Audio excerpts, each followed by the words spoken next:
Alright, so let's talk a little bit about call quality, the overall audio quality of both the earpiece as well as the speaker on the back there.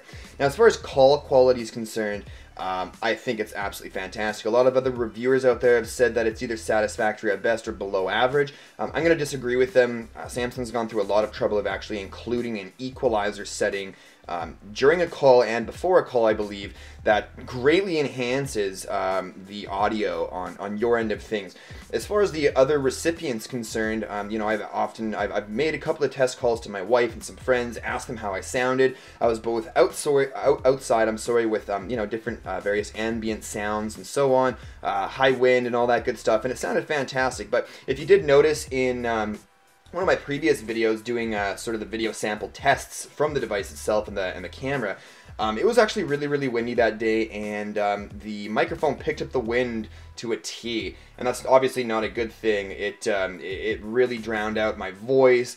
It definitely was too loud in the video, and obviously a lot of people were complaining. But that was, again, yet a test to you know, determine, you know, what it would be like, the finished product, the finished video in those types of situations. So picking up audio while you're recording a video, obviously they probably have different microphone settings at that point, and so background noises do get exaggerated quite a bit. However, while you're in a call, from what I understand, at least from what my recipients were saying, is that call quality is absolutely fantastic. Now, as far as playing music or videos and things like that, using the rear speaker there, it does become a little bit distorted. Now, I'm going to go ahead and attempt to show you guys what I mean by that. So just give me a moment here for me to bring up, say, for instance, YouTube, and we'll go to, I'll just type in music video. Music, video, and hopefully I don't get in any trouble for this. So, Miley Cyrus, no thanks. We'll hit up 50 Cent. So I'm going to turn this up full blast for you guys. This is full blast.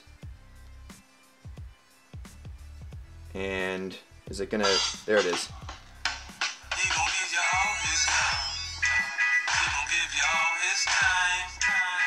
I'll put up the microphone.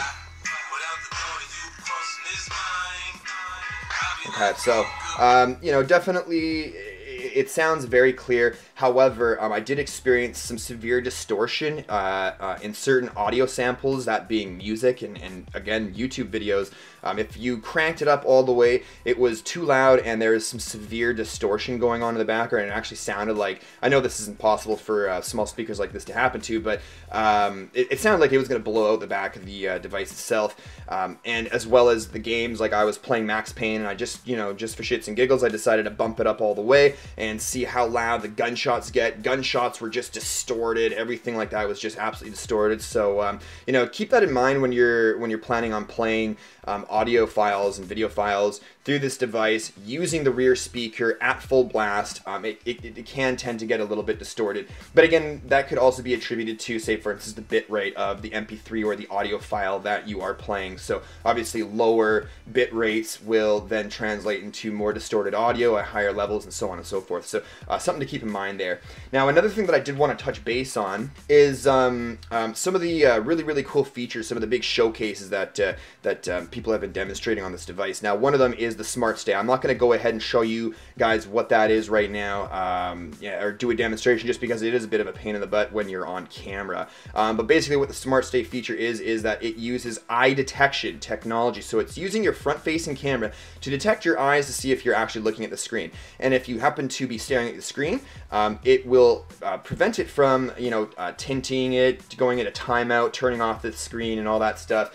So really handy, and it actually works really well. So I mean, for instance, if you are staring at the screen, you happen to look away for a moment, and when it decides to detect whether or not you're staring at the screen, it'll actually, you'll see the little eyeball sort of icon flash in the top, in the status bar there, and that's detecting for your eye. Now, if you are looking away and it detects that you're looking away, it'll dim the screen, and you've got about 5 seconds, give or take, to look back at the screen, and then it'll actually do one more detection to see if maybe perhaps you've turned your head back at the device because maybe you were looking at the TV or someone's talking to you. And if it does detect you're looking back at the device, it'll brighten the screen back up again and continue with obviously leaving the screen on as opposed to turning it off and putting it into sleep mode. So very, very cool stuff there. Now, as well as we're going to go ahead and jump into the gallery here.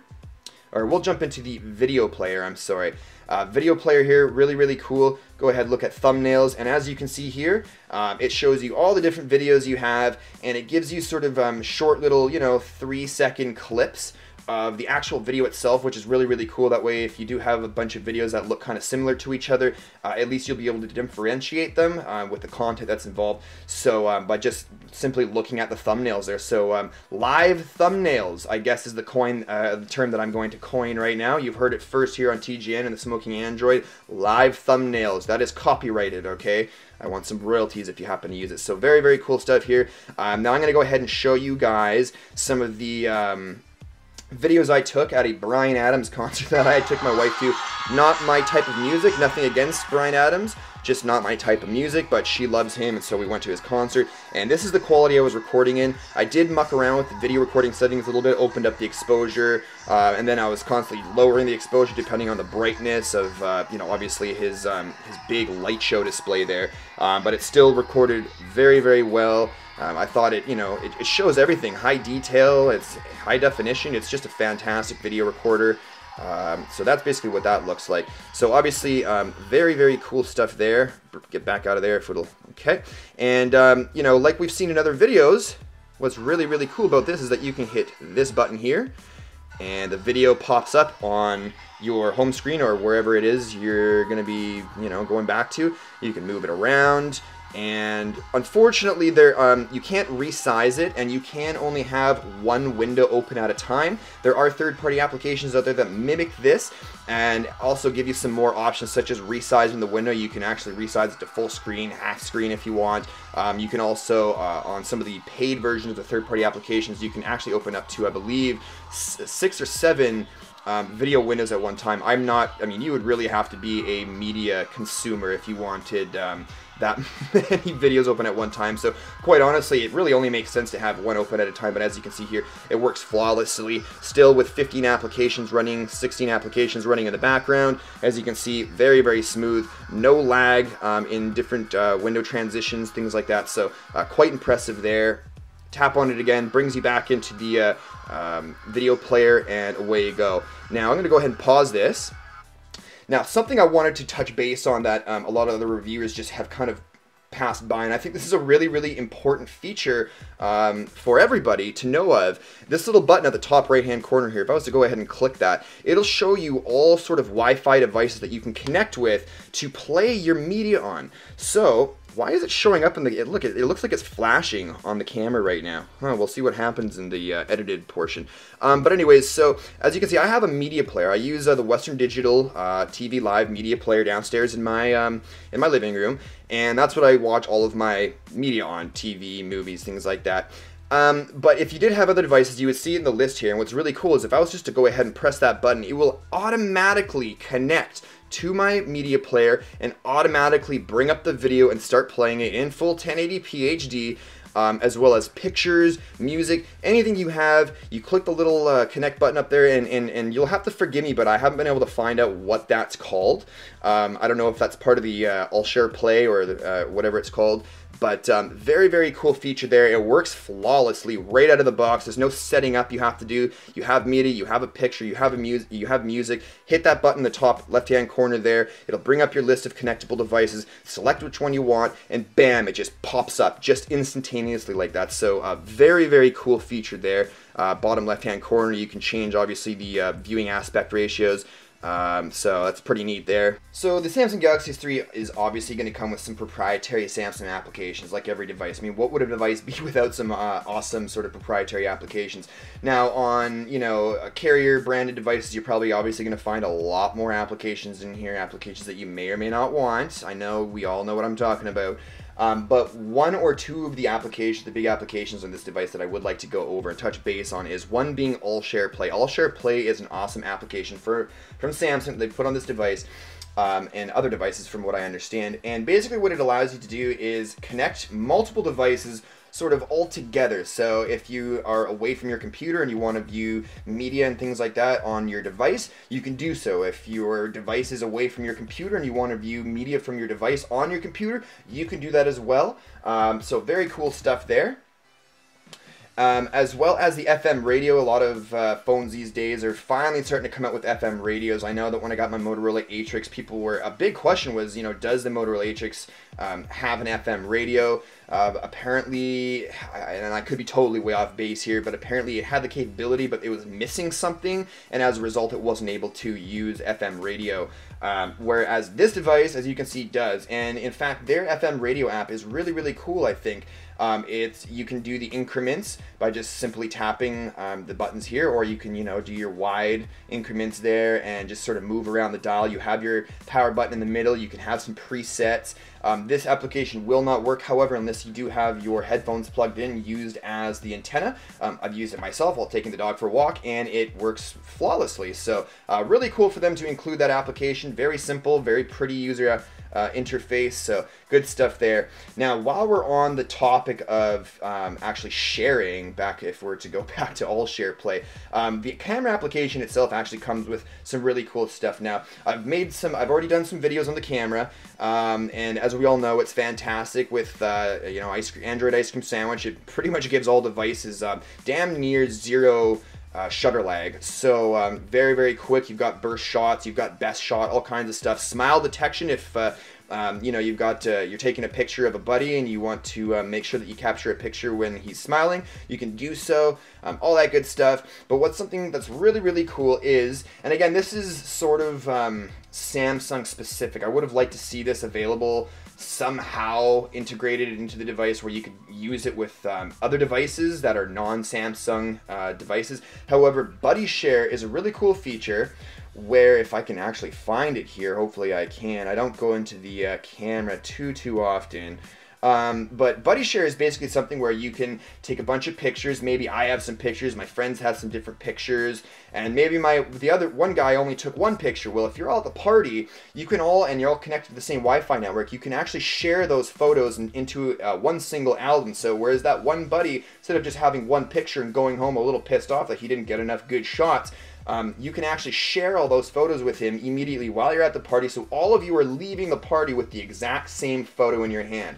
Really, really cool features. Yet again, another innovation from Samsung you won't be able to find on other devices, so I like that. Alright, now I know this has been covered a lot by other reviewers. Obviously, there's been tons of videos because this is sort of the closest competitor to the iPhone's Siri.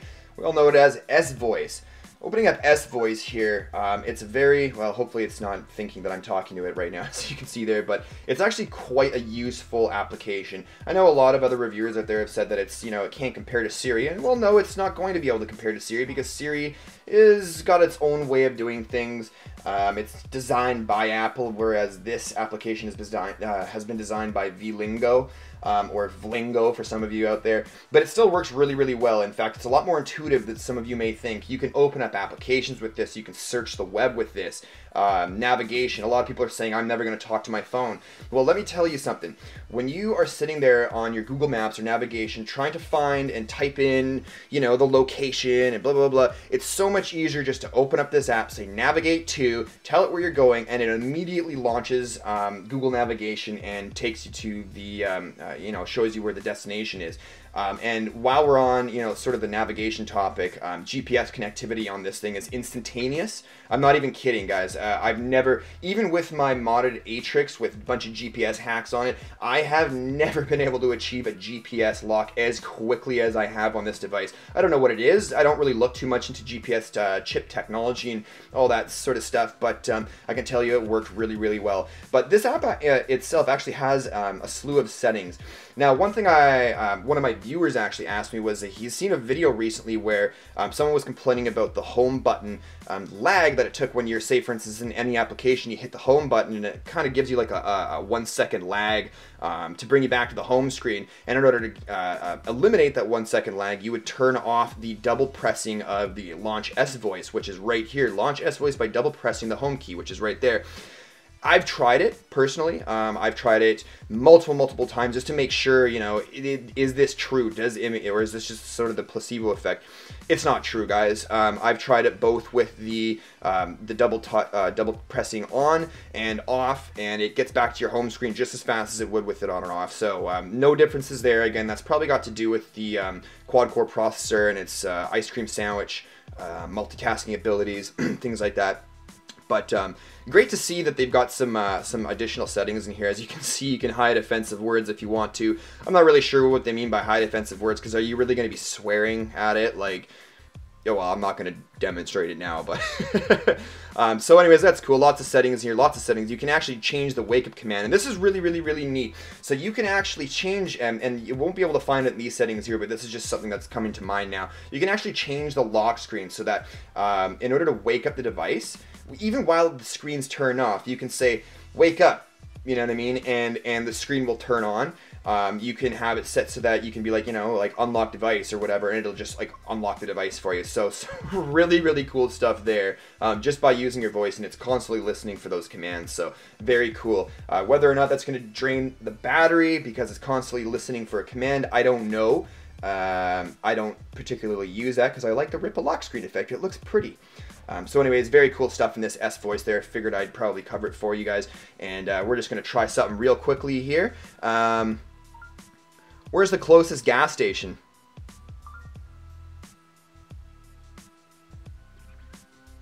Bam. Okay, tell me that isn't intuitive. Tell me that, you know, I mean, okay, compared to Siri, it's guys, it does pretty much the same thing. This isn't any better or any worse. Siri has its own problems too, and quite frankly, for Android, I think this is really well done. So very cool stuff. Whereas everybody is always, oh, what's the weather like today? You know, you're not going to just be checking the weather. But anyways, enough about S Voice. Alright, so I'm going to go ahead and sort of sum up this video now. If I did leave anything out, don't hesitate to ask a question in the comments below. I am absolutely happy to answer any questions for this particular video, because I know there's probably a ton of stuff I've left out. But basically, to sum it up, this device is the end-all of Android devices. I realize that HTC has come out with their One X device. It is a fantastic device. It does have a slightly better screen, but when you compare the software, as well as things like development, you know, being if you're into custom ROMs, if you're into a lot of applications, you got to keep in mind that Samsung is the #1 device for all developers. It is the most widely sold Android phone in the world.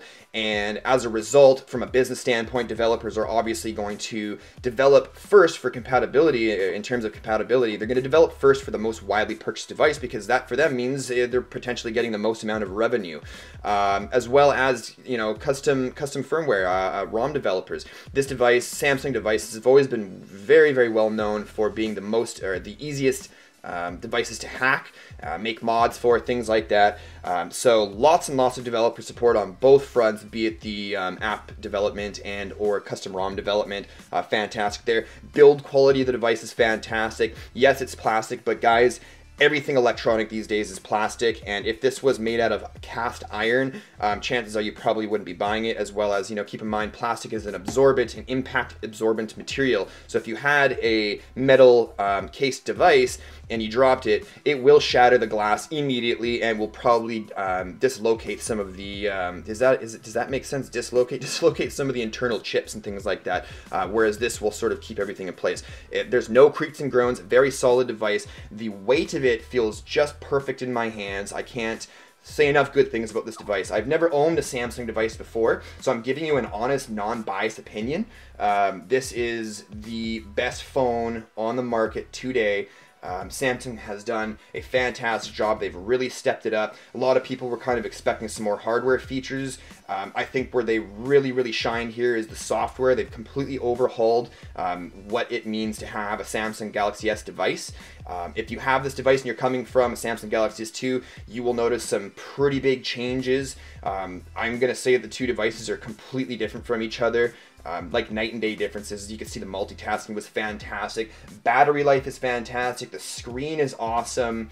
The user interface is beautiful and smooth. It's a very intuitive device, and and they didn't overload it with settings that you're going to forget about later on, settings that you're going to want to use, right? They've actually limited the amount of settings and cool little features, things like that, like a lot of the motion gesture features, sort of down to the more important ones that they actually think you will use, which is probably where they came up with the term, human-centric. So, fantastic job on Samsung's part, but that's basically it, guys. I can't honestly think of anything else I want to talk about this device. I'm sure I could go on for an hour over little tiny details, but definitely go get this device. I highly recommend it. On a scale from 1 to 10, I'm going to give it a 10.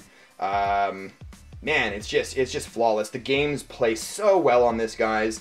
Just so well. In fact, from what I understand, the games play a little bit better on the quad-core Exynos processor than even that of the Tegra 3. I know, you guys are like, you are full of it, but I've seen physical proof that games like Nova 3 do run better on the quad-core Exynos processor rather than the quad-core Tegra 3 processor. It's just the way it is, guys. I don't know what else to tell you. So anyways, guys, yeah, thank you very much for watching. If you did like this video, make sure you give it a thumbs up down below. And if you know any friends that are planning on picking up a Samsung Galaxy S3 in the future, make sure that you can share it with them hitting that little share button down below. You can share it on Twitter, Facebook, and Google Plus if that's your fancy. Make sure you subscribe for more videos like this in the future. You're also going to want to stay tuned because I will be getting a device eventually from Samsung, the North American version, but I will be doing a side-by-side comparison, doing performance tests and things like that. As well as rooting and ROM videos and all that good stuff in the future. So anyways, again, thanks guys for watching. My name is Jared for TGN Technology. If you like this video, you can always head on over to my own personal channel at youtube.com/thesmokingandroid. So that's it for now, guys. Until next time, we'll see you in the next video.